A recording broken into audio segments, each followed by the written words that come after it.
Namaskara. My name is Atulya. I am going to chant 5 stanzas from Guru Ashtakam, written by Sri Adi Shankaracharya.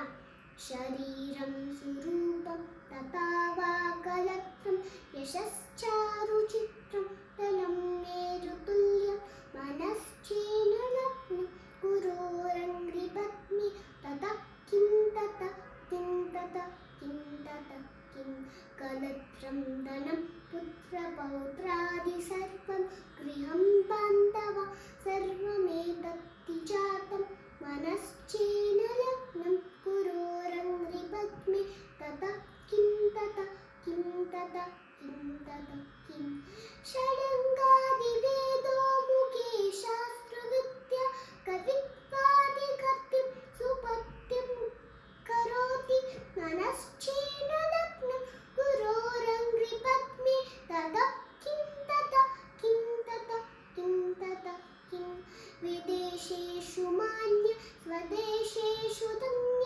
सदाचारवृत्तेषु मत्तो न चान्य मनश्चेनलग्नं गुरोरङ्घ्रिपद्मे तदा किं तता किं तता किं तता किं क्षमामन्